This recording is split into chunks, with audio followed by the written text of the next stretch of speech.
রূপচাঁদা কিংবা পমফ্রেট মাছ আমরা সাধারণত বারবিকিউ কিংবা ফ্রাই করেই বেশি খেয়ে থাকি, কিন্তু কখনো এভাবে রান্না করে দেখেছেন কি?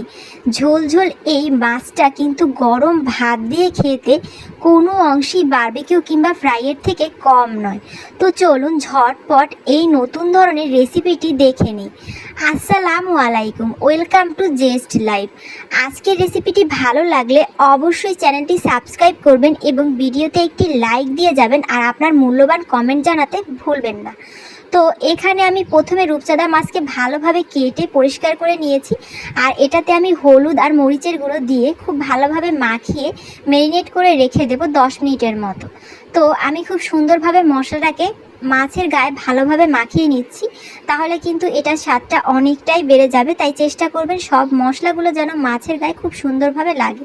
হাত দিয়েই করার চেষ্টা করবেন, যদি হাত দিয়ে না পারেন তাহলে চামচ দিয়েও করতে পারেন। তো আমার এগুলো মাখানো হয়ে গিয়েছে। মিনহোয়াইল আমি এখানে তেল দিয়ে দিচ্ছি।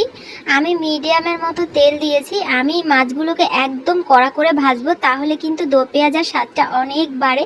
তো আপনারা অবশ্যই মাছগুলোকে কড়া করে একদম লো ফ্লেমে ভেজে নেবেন। দেখুন আমার এক সাইড হয়ে গিয়েছে, আমি অপর সাইড উল্টে দিচ্ছি। এভাবে উল্টে পাল্টে মাছগুলোকে ভেজে নেবেন, তাহলে আর মাছগুলো পুড়ে যাওয়ার সম্ভাবনা থাকবে না। অবশ্যই লো ফ্লেমে এটাকে ভাজবেন। তো আপনারা দেখতেই পাচ্ছেন আমার মাছগুলো ভাজা হয়ে গিয়েছে। কতটা কড়া করে আমি এটাকে ভেজেছি, এভাবেই একদম কড়া করে ভাজবেন, তাহলে স্বাদটা খুব ভালো হয়। তো আমি মাছগুলোকে তেল ছেঁকে তুলে নিচ্ছি। এটাকে এক সাইডে রেখে আমি একটা কড়াইতে যে মাছ ভাজার তেল ছিল তার অর্ধেকটা পরিমাণ দিয়ে দিচ্ছি। যেহেতু তেলটা গরমই আছে, তো আমি এখানে দিয়ে দেব পেঁয়াজ বাটা। পেঁয়াজ আর রসুন আমি একসাথেই বেটে রেখেছিলাম, সেটাই দিয়ে দিচ্ছি। তো এরপরে এটাকে খুব সুন্দর করে কষাতে হবে। চাইলে একটু পানি অ্যাড করতে পারেন।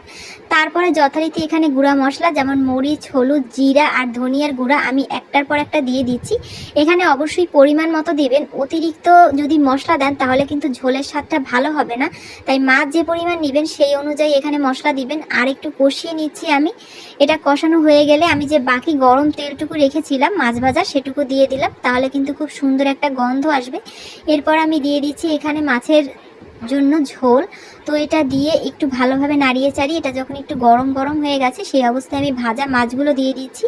আমার এরপরে কিছু কাঁচা মরিচ আমি ফালি করে রেখেছিলাম, সেটাও দিয়ে দিলাম। আমার মাছের দো পেঁয়াজা কিন্তু একদম তৈরি। গরম ভাত দিয়ে এটা অবশ্যই খেয়ে জানাবেন কেমন লাগলো। আজ এ পর্যন্তই, সবাই ভালো থাকবেন। আল্লাহ হাফেজ।